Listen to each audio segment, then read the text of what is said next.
Chanukkah Sameach, Rudy. Chanukkah Sameach. I'm here in Cote d'Ivoire, Ivory Coast with Rudy. I'm excited to be here with you. I'm talking. Excited too. I'm with the Chief Rabbi of Kenya, good friend of mine. I just met him in this trip, but there's some people that you connect with and you feel that for many generations and past lives you may have been working together on similar projects. What's also interesting is that we have almost the same birthday, 1 day apart. 1 day apart. Yeah. So being born 1 day apart in this generation has both led us to Africa, working with Jews in Africa. It's something about the day. Something about the day pulls you to dealing with lost Jews. Yeah. So we've been in this conference working with Nidchei Israel, all these lost tribes, descendants of Jews, new emerging Jewish communities, and all the above. It's an unbelievable experience. Yeah, we actually just visited a Breslev community, and it was so interesting to see how actually Breslev they are, and how they were able to just imprint from the experiences they had externally and just be fully Breslev, like Mamash. And it's actually beautiful.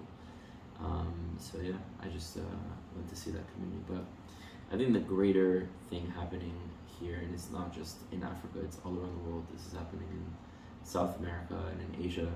There's a movement of an awakening. And I think even though some of these communities are emerging, many that do actually have roots and connections. But in the Torah, or actually in the Gemara, it says that one of the reasons for why the tribes of Israel, the 10 tribes from Malchut Israel, were dispersed to the four corners of the earth, is to come back with converts. So it's as if one of the purposes for displacement was to come back with these people who emerge and become Jews, which is literally what's happening. Neshamot that got lost from Har Sinai. And it's meant to happen. So what's important is that we make sure that they're genuine, and they're more than anyone could imagine. Genuine. Yeah. You see dedication, not willing to compromise. It's Halvai Aleinu. I wish all of Am Yisrael had this kind of energy and determination with our Judaism. It would be a very different. We'd be in a very different place. Aviu Dakalani, I'm very close to him. He's an amazing guy. Yeah. And we were filming in Tanzania. We spent about a week and a half with him, and towards the end he says, your documentary is called "We Were Never Lost," and I love the name, and I've been thinking about it this whole week.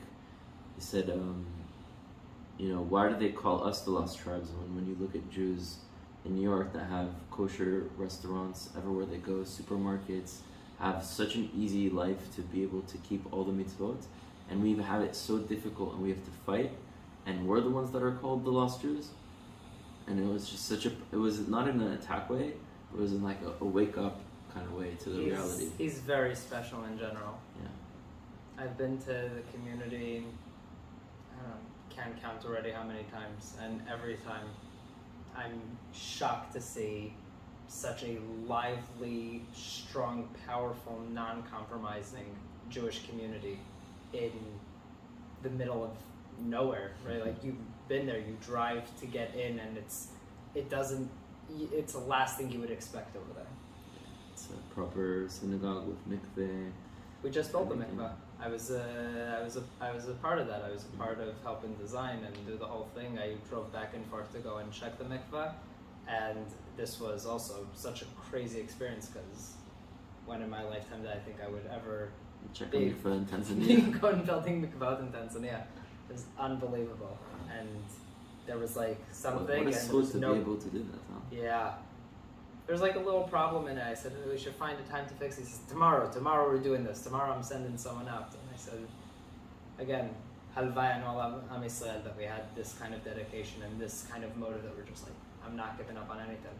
I feel like some of the fire in Africa is what Israel is missing as a people and as a state, as a country, as a civilization. We need that fire back. So you mentioned Breslev beforehand. During my late teen years and a bit post-teen, I was trying to find myself, as most of us do, and I was heading out of religion in many, many places, And Breslov actually is what pulled me back in. And I always felt this. It's called Esh Bo'eret Be'uman. There's this fire burning in Uman, and you can't explain it with words. And I was trying to find that place of how do I learn Torah and I'm excited by it. And someone said, go to the Breslov Yeshiva in Tzfat. And you expect to see a bunch of people just jumping around and dancing, and you see guys screaming and yelling over like parts of the Gemara, and you can just see like the fire in their eyes, and you don't see that anywhere else to that extent. It was unbelievable. It's this fire that I feel like a lot of the Jewish people we've become comfortably numb, and it's been a bit just get into our comfort zone. When you become comfortably numb is the moment that the most discomfort starts, and if you're too numb, you won't even realize that you need to wake up in time. 100%. Rabbi Nachman calls them Anshe Yeshuv. It's people that hityashvu, that they are comfortable in where they're at. This isn't they just stop growing. Honestly, no one should be comfortable until they have Mashiach. No one should be comfortable because you've never done grow. And what I mean by that is not necessarily like physical comfort, but more so like complacent with, that's it, I finished my job. Because I believe we were all brought into this world in order to fix or heal or to grow. And it could be on many levels, small things in life throughout the day, but some big things as well. And a lot of people are not fulfilling their purpose because they're not even asking themselves what their purpose is. And usually when I speak to people, I ask them, like, what were you brought into this world to do? What do you think that mission is? And it's like the first time they've ever heard that question.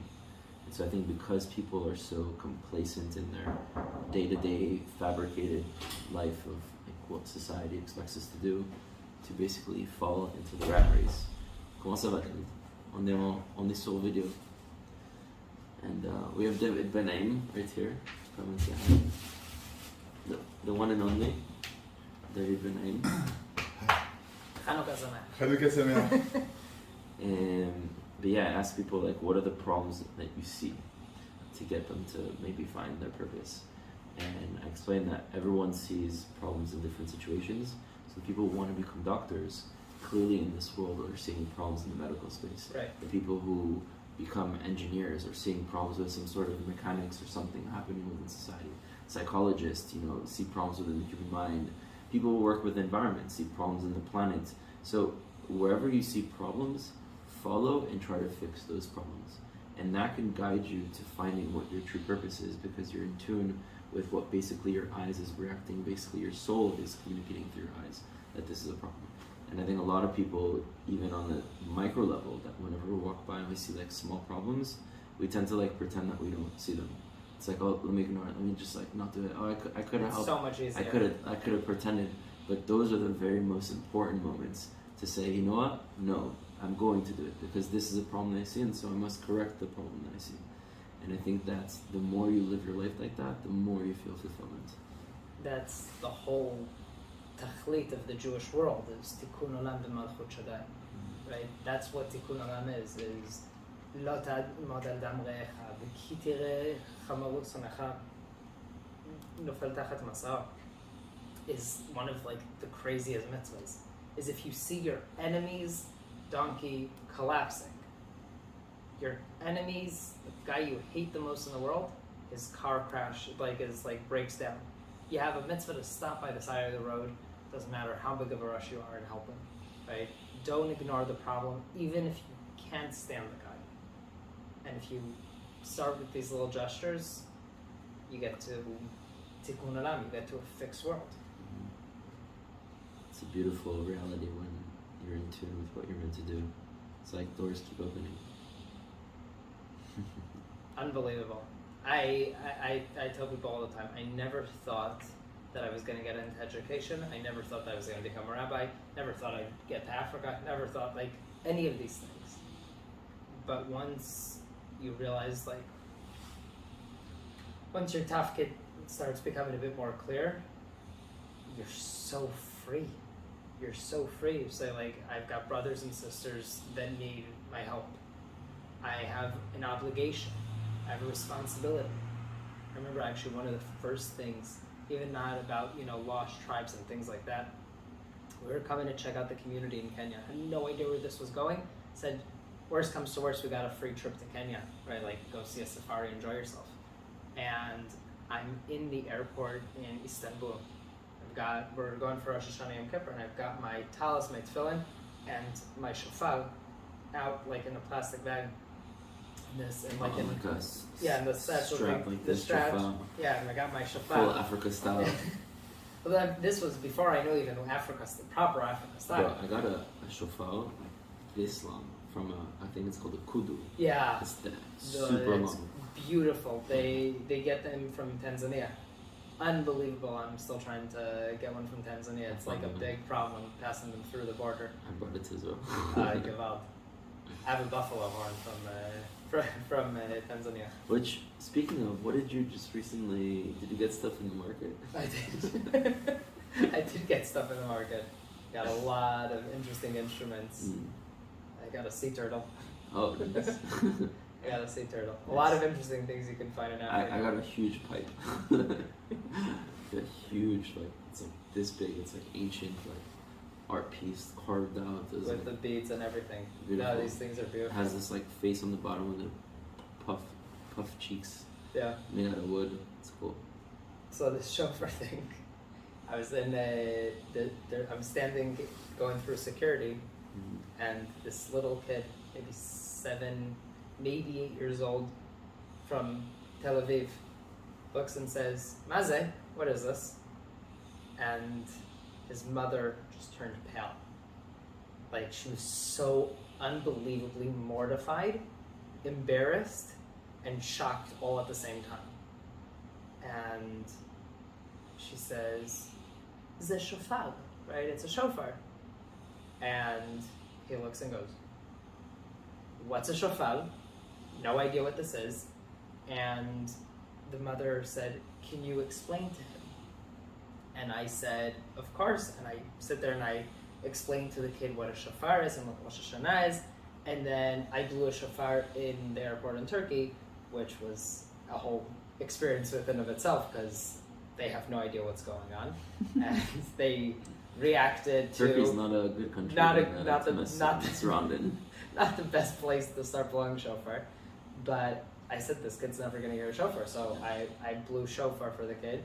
And I asked the parents where they're going. They told me Thailand. I said, "Oh, wonderful. You'll be at Rav Nehemiah Willem in Bangkok?" No. So you'll be in, with Rav Mendy in Koh Samui? No, we're actually going to be in Kachanaburi, which is like in the middle of nowhere, and there's no one goes there. And they said that's where we're going to be for Rosh Hashanah. And then the dad looked at me and says, "We realize whenever there's a vacation for us and for the kid, we just this is when we travel. It's when it's convenient for us." And we just realized that the past 4 or 5 years, we've traveled. It's always been the Chagim, and the kids never seen a shofar. They never heard a shofar. He said, "I promise you, next year we'll be in Israel." Don't know what happened with them. Next year Rosh Hashanah was COVID, and there was a lockdown in Israel, and you could not get out. He fulfilled his promise one way or another. But that kid heard shofar that year, because... Maybe it's because of him that we have COVID in the first place. I told him, I said, God works in mysterious ways. Shut down the whole world. Let me tell you a story about the shofar. The shofar. When I was a student at Columbia University, there was a lot of anti-Semitism. In fact, it was listed as the #1 most anti-Semitic school, but there was constantly attacks. And if you're proud about being in Israel, of being from Israel, or supporting Israel as non-Jews, you would get defamed on campus. They would start rumors about you. They would attack you. They would all sorts of stuff. Even name calling, racist, as you'd walk to your class, stuff like that. And so we had an apartheid week that they basically set up a huge wall in front of the campus that every single student that walks by sees. Israel's apartheid, Israel's bad, trying to convince the younger generation coming out of these campuses that eventually go into political and social and economic spaces that Israel is the worst thing in the world. That's the whole point of this display. So we did a Hebrew Liberation Week that same week. And the second year it was actually even crazier. We had a plane in the sky with a sky banner that says "Jews indigenous to Judea" flying in the sky. We had all these displays of Hebrew Liberation Week. The first year we put a 12-foot tall blow-up Pinocchio in front of their wall to show that they were full of you know what. And the second year, I think it was like very, very windy, a lot of wind, and the wall could sometimes be like a sail, you know, it could fall over because the wind hits over here. So it hadn't fallen, and they had like sandbags, they had it positioned well, and I had a shofar with me, and I didn't even think of this, I didn't think it would happen, but in front of everyone I blew the shofar, which was an event in itself, because I'm blowing the shofar at Columbia University, this and that, like who does that? And so I blow the shofar super loud because it was a big one, and right when I blow it, their wall literally falls. Bah! It was out of this world. It was crazy. Now again, it was from the wind. It was really windy and it was already like kind of like. It's but the fact that it happened right when I blew the shofar was like something. There's actually, you know what? There's something in the parsha a few weeks back of Yaakov in the story with Lavan and his wives, and it says that Yaakov notices that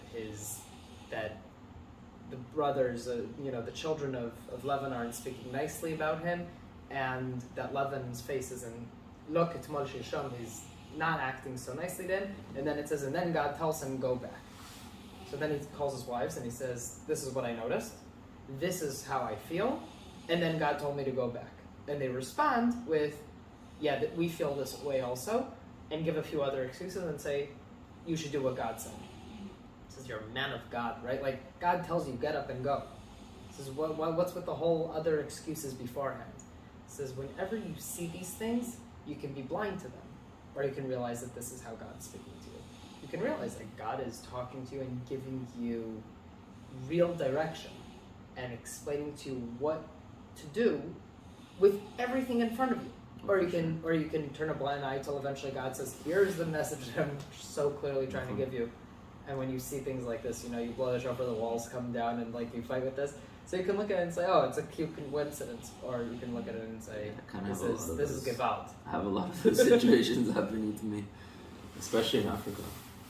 Africa's the place for these things. Yeah, a lot of people know the experience we had in prison in Nigeria, but since Nigeria, we've been to Uganda, Tanzania, Zimbabwe, South Africa, Madagascar, now Cote d'Ivoire. So we've been through quite several adventures. In each of these places, we stayed about like 2-3 weeks, a month. So these places we had long experiences in. And Zimbabwe, we are actually not allowed to get into the country because we had applied with film visas and they had denied all the permits for filmmaking because the year before there was a documentary made against the government, and so they canceled all film permits. So when we applied for film and got denied twice. So at this point, there's no more time to apply for another visa or to try it again, and we need to go. We all have our own schedules packed for this. Everything's like booked. We have the trajectory. We know where we're going. The itineraries, everything planned. And we're like, okay, if we come to the airport and we try to get visas on arrival, and they look at our luggage and they find that we have a ton of camera gear and lights and that we've got denied twice for a travel visa, they're not going to let us in, and we've already had to deal with a situation in Africa that we're not trying to take risks. So we're like, okay, what if we land into South Africa, in Johannesburg, and then we drive 12 hours through the Limpopo area and cross over the border and hope that they just look at our passports and don't actually scan it, or that even if they did, they don't have a system that would detect these things. Right, if you get to like all these rural places. It's more advanced in the obviously the airport of the capital, but in these places it's very not advanced. Yeah. So we get in with our passport, they don't scan us. And now we have to make sure not to cause any problems, not to get arrested at any point, because now we're like here illegally. I mean, not illegally, we're here legally, but we applied to do what we're doing before and got denied to do it. And now we came into the country legally, but are doing it over. So we're in the country legally, but we're not necessarily doing what we're supposed to be doing. Right. But on a greater level, we are doing what we're supposed to be doing. Yeah. So it's always how you look at it. So we had to kind of like play cool, and we didn't have any issues. There was a whole other balagan we were fighting. Like, there was a person trying to like disconnect us from the Jewish communities, and we had to fight this battle in order to get the communities to trust us. And once they did, they saw who we were, they understood who we were, and then we really connected. So it was like a journey that way. But then we had to get out, And so you can't take the plane again, because again, your passport is scanned. So we had to go back to the border, crossed over the border, hope that they wouldn't scan it. On this time, I remember, they take our things, we were in the car, and we have a trailer next to us that's attached. And the trailer is going across the border, but if they open it, they might like, okay, these are big boxes, let's open the boxes. So we're hoping that they don't even open what's inside the trailer. Plus, I probably bought so many things also along the way, like drums and stuff like that, that I find and pick up. And I gave him passports, and I don't remember what exactly, but I made him laugh about something. He would start cracking up. He's like, okay, yeah, you guys are good to go. And we got out, boom. And then another 12-hour drive, and we're in that area then of North South Africa filming with the Lembas of South Africa. Yeah. Because they're like 50,000. And yeah, then we got to Johannesburg, and I met quite an incredible person that actually made a movie off of his story, but I can't disclose which person in the movie on record because he has not given me the ability to tell the story. But off the record, I'll tell you. Yeah, I mean, Africa's been a crazy chapter because if I was born as a Jew over there, I would expect the Jews over here to do something about it. I feel that we have this huge responsibility that is not being taken as seriously as it should. At all.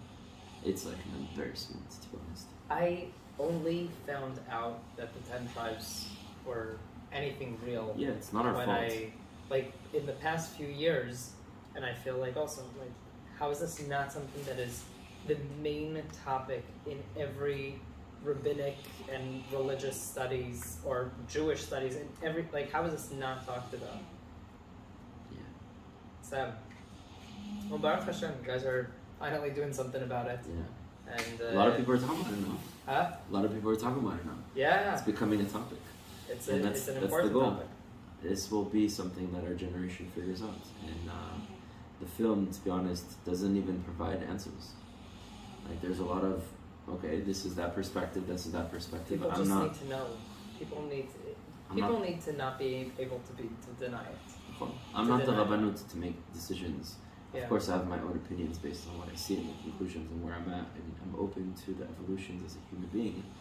But we're going to show what is and what people will think about it from different perspectives, from rabbis to geneticists to anthropologists to archaeologists to historians to people on the ground to people who've been involved with it for years to literally every single perspective you could imagine, to show the full story, and then society can decide what it would like to do. I already know what we need to do, which is to reunite.